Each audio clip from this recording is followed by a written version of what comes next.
I'm Sandy Botkin, CPA, tax attorney, and former trainer of IRS attorneys nationwide. Let's talk about a home office. You know, you probably heard, oh, if I claim a home office, I'll get audited and it's not really worth it. Did you hear that? Well, I'm here to tell you that if you're eligible and you don't take a home office deduction, you are crazy because it is worth thousands. In fact, when I ran the numbers, I found that a home office deduction for a relatively cheap home is worth somewhere around, with all the deductions taken into account, about $3,000 a year in cash. That's in cash. If you invest that at 6% over a 5-year period, that's worth about $15,000 in cash in your pocket every 5 years. If you don't think that's worth it, something's wrong. So, how do you claim a home office deduction? What are the rules? There are essentially 3 sets of rules. The first rule is you must use an exclusive portion of a room for business. Now, it doesn't have to be a whole room. A lot of people think it has to be a whole room. That's not true. It's got to be an exclusive portion of a home. It has to have a separate identifiable area, which means get those cookbooks out of the bookshelf where the home office is. Get those bridge books out of the bookshelf. That's the important point. Secondly, and by the way, people ask me when I talk about exclusive, you know, will IRS really come over to my home and see that I use it exclusively for business? Yes, they will. They will come over and check every now and then. They could. And so that's why when exclusive means exclusive. Now, how do you prove you're using a room exclusively for business? You take a picture. Take a picture of the home office. Take a picture of the furniture to show that it's used exclusively for business. Date the photograph, but do not send the photograph into IRS. So you keep the photograph in case you get audited. Secondly, you've got to show that you're working in your home regularly for business. Now, regular usage means approximately 10 hours a week, 50 weeks a year. It's much more important to use it regularly than, say, 2 hours this week and 14 hours next week and so on. Thirdly, your home has to be the principal place of business for your business. Now, what does that mean? Well, this actually started with a Supreme Court decision by the name of Solomon. Doc Solomon actually was not far from me. He lived in Fairfax, Virginia, and he was an anesthesiologist. And he maintained a home office for purposes of doing most things because the hospitals did not provide him an office. He read his radiological reports at home. He sent his patients his bills from his home. He did his continuing education from his home. Well, he tried to claim a home office deduction because he had a set room where he did this. The tax court, the IRS didn't allow that, and they went to tax court. And the tax court said, Dr. Solomon, you're right. The IRS didn't like that, and they went to the appellate court. The appellate court said, Dr. Solomon, you're right. The IRS didn't like that, and they went to the Supreme Court. The Supreme Court said, Dr. Solomon, you're wrong. IRS, you're wrong. You're being too liberal. You almost think these justices are paid by the government. They are. What the Supreme Court said was, if you do your most important functions for your business, that is what determines your principal place of business. Well, Dr. Solomon then responded and said, well, if that's the case, I win. The justices said, oh, why?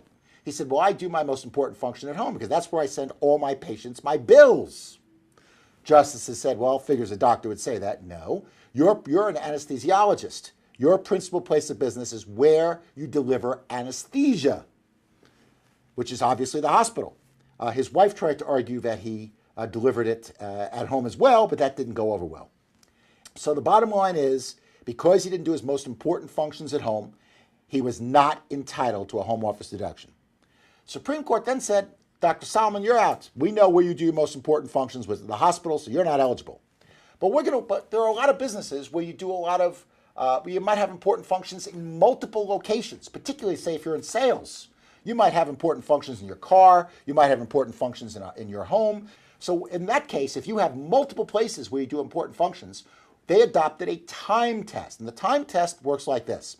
If there's no one place where you do your most important functions, then take the amount of time you work in a week.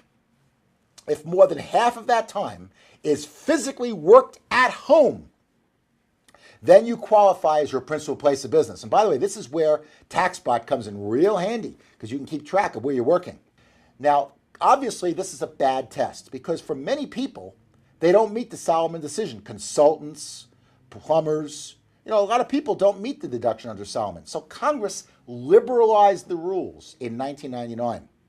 And the way they did that, and this is ideal for those of you who are home-based business people, they really helped you out. If you meet two tests, you don't have to worry about Solomon, and your house qualifies for your principal place of business.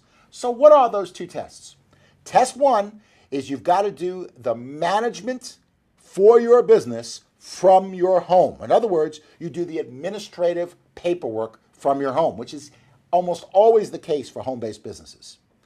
And the second test is you don't have another office where you do significant administrative work.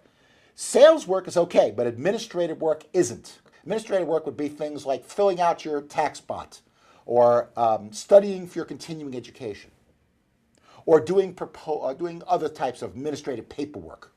As long as your administrative work is done from your home, which is your management, and you don't have another office where you do a lot of significant administrative work, which is probably the case for most of you who are watching who have home-based businesses, you do qualify as a principal place of business. And as long as you use an exclusive part of your home regularly for that business, you're in good shape to be able to claim a home office deduction, which I'm telling you is worth thousands. Now, one thing about a home office that I want to mention, the home office deduction is the only deduction, it's a little weird, that's limited to your net income from your business. So let's take an example. Let's say you're a distributor, you make $50,000 a year, or you're a trainer, whatever, and you take all these other deductions that we mentioned in the videos, so your net income is $2,000. Your home office deduction then would be limited to $2,000, the net income. You still take the deduction. In fact, even if it has a loss, you still take the deduction. Why?